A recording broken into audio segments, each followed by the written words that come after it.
Carpe Sus when hunting up in North Texas, but started off my evening by sighting in my Pulsar Digisight Ultra 355 digital night vision scope.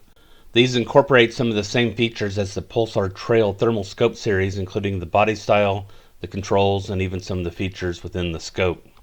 Now, I'd planned on hunting a little bit further to the north, but that area was being hit by a thunderstorm with lots of lightning strikes, so I picked my southmost property, the green dot, and hunted there. This gave me a chance to test out the scope in a low light situation with a combination of cloud cover and dusk at the same time. And as you can see, there's a pretty good view here. There's even a couple geese out in the field. There are two side by side. There's one on the left that has its head down.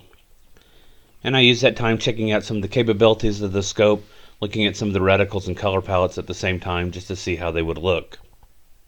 I was sitting with my back against a tree watching the field when a little before 9 o'clock I heard this sound behind me. The growling continued, and I finally spotted a hog behind me on the neighbor's property. It was downwind of me, and it eventually moved away, and I thought it was leaving the area. But a few minutes later, it came out here. I turned on the IR illuminator that came with the scope and got lined up on the hog. Now, this scope does have onboard recording, but does not have onboard sound, so I edited that in here. And the hog went right down with a shot to the top of its head.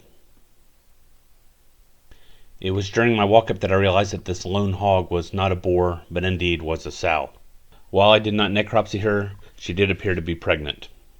With the half moon and the clouds moving out after the storms, I was able to take some pictures of the hog with the IR light on and off to show that the scope actually works a lot better than the original Digisights did in low light conditions.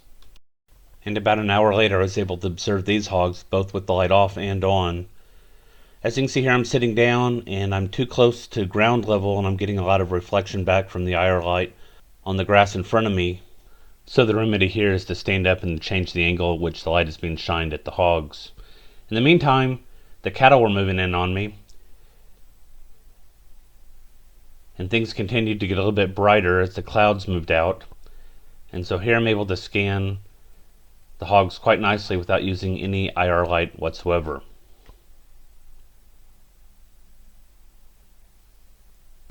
It looks like I had good separation between the hogs and the cattle, so I went ahead and lit up the hogs to check for any other cattle in the area and to scan the background.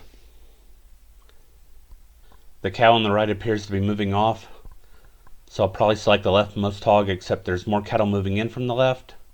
So I moved to a new position as the cattle continued moving off to the right. So once again, selecting the leftmost hog, it is free and clear of all the cattle. I get lined up on it. It goes down with a shot to the head, and the other hogs run off.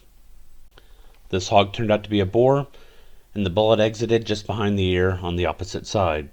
I went back to my original observation spot, started scanning the field without the IR illuminator on, and even in the half moon light, I could still see the hog at 350 yards. Now this was pretty neat. I went back to my truck, came out, collected the first hog, got it delivered to the boneyard, and while scanning the field looking for my other downed hog, I spied a live hog out in the field, got out of the truck, left the motor running, and made a stalk on this boar. As you can see, there are cattle behind it, so this isn't a good direction of fire. So I'm going to have to move again to a better position to get a better angle on the hog. That's what I've done here.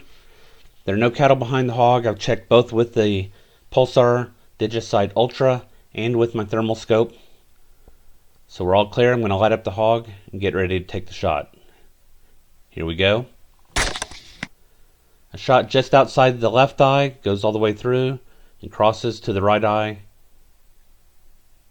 And that hog is down. He was the big hog of the night, and it looked like he'd have a pretty good set of cutters on him, but he only had a cutter on one side. With that, I finished out the evening with a 200-pound boar, 140-pound sow, and 130-pound boar. Optics provided by Third Coast Thermal.